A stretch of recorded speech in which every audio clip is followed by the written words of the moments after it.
What's going on, everybody, and welcome to another Read Aloud by Coach T. Today I'll be reading Toy Story of Terror by Disney Pixar Toy Story. It was a dark and spooky night. A woman was being chased through a cemetery by a vampire. The vampire was getting closer and closer. Suddenly someone screamed, "Run, Betsy, run!" Rex called out. Bonnie and her family were in the car on their way to a family vacation. Bonnie's toys were in the trunk of the car watching a scary movie. "Boring," Mr. Potato Head grumbled. "Patience," Mr. Prickle Pants advised. "All great horror films start slowly." Mr. Prickle Pants was an expert on scary movies. In fact, he considered himself an expert on all movies and plays and books. Inside the car, Bonnie rubbed her eyes. "Are we there yet?" she asked with a yawn. "Not for a few more hours," her mom replied. "You can go back to sleep." Ka-thump! Boom! Just then the car hit a pothole and blew a tire. Oh no. The toys went flying. Jessie fell into a toolbox and the lid slammed shut. "Help!" she screamed. Woody and Buzz Lightyear jumped into action. The two forced open the box and helped Jessie climb out. Jessie was shaken. I couldn't find a way out," she said. Gasping, "What's the matter with Jessie?" Trixie whispered. "She was abandoned in a box for years," Miss Potato Head explained. Outside, thunder boomed and lightning flashed. The storm was getting worse. Bonnie's mom pulled over at a roadside motel. The family would be staying there until the tire on their car was fixed. Bonnie reached into the trunk and grabbed her toys.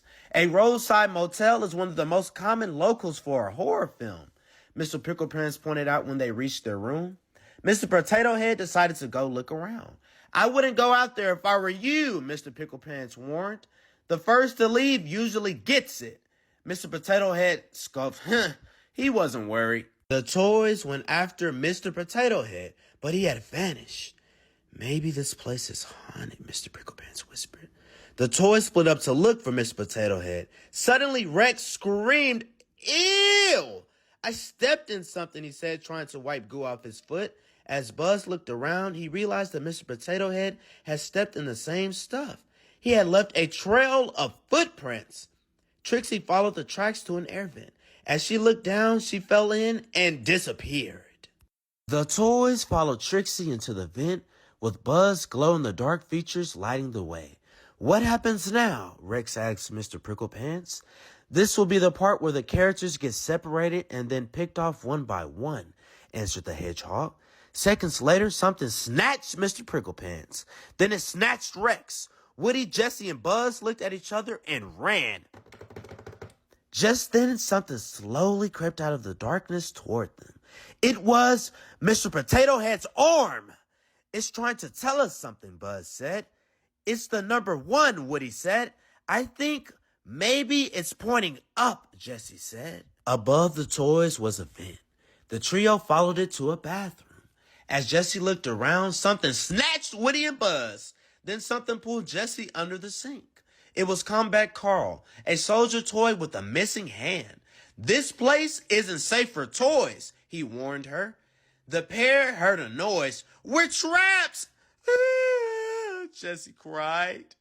"Combat Carl never gives up," the soldier toy said. "Combat Carl finds a way." The toys tried to run, but something snatched Combat Carl. Jessie was on her own. The cowgirl hid in the bathtub. Seconds later, she heard a loud rip. Claws slashed at the shower curtain. As Jessie backed up, an iguana appeared. It had Mr. Potato Head's arm in its mouth.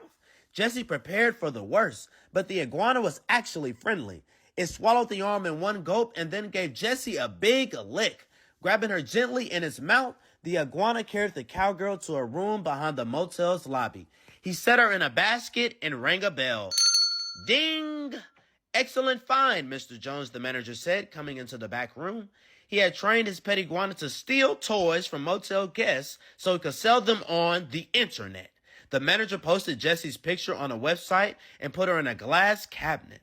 The cowgirl's friends were there too, even Combat Carl and his friend Combat Carl Jr. A few minutes later, the manager returned. He checked his computer. He had sold Woody.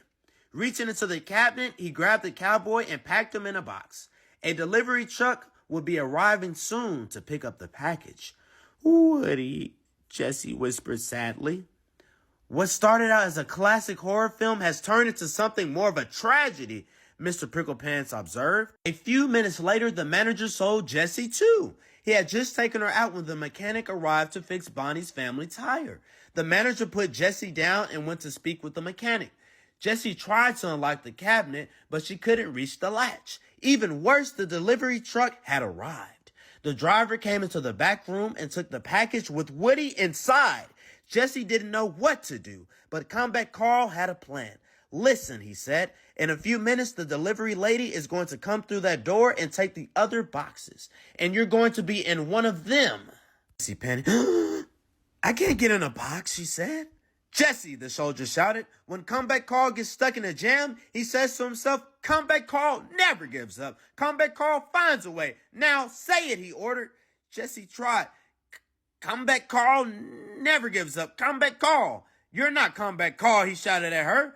Oh, Jesse never gives up. Jesse finds a way, the cowgirl declared, finally understanding. Jesse snuck into the empty lobby, opening one of the boxes the manager had packed. She freed a robot toy. Bravely, Jesse crawled into the box in the robot's place. As she could get on the delivery truck, she could free Woody. The plan was working until the delivery lady taped the box shut and threw it in the truck. Jesse began to panic. Oh no, what do I do? What do I do? Then she remembered Combat Carl's words. Jesse never gives up. Jesse finds a way, she told herself. Feeling around, the cowgirl found a paper clip. She used it to slit the tape and crawled out of the box. Then Jesse found Woody. Hooray! The two returned to the back room to free their friends. Suddenly, Jesse heard Bonnie's voice coming from the lobby. The tire was fixed. Bonnie's family was getting ready to leave. The cowgirl raced toward the curtain that separated the back room from the lobby. She was almost there when Mr. Jones caught her.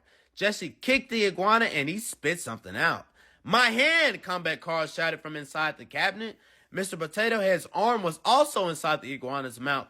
Jesse grabbed the arm and used it to pull the curtain open.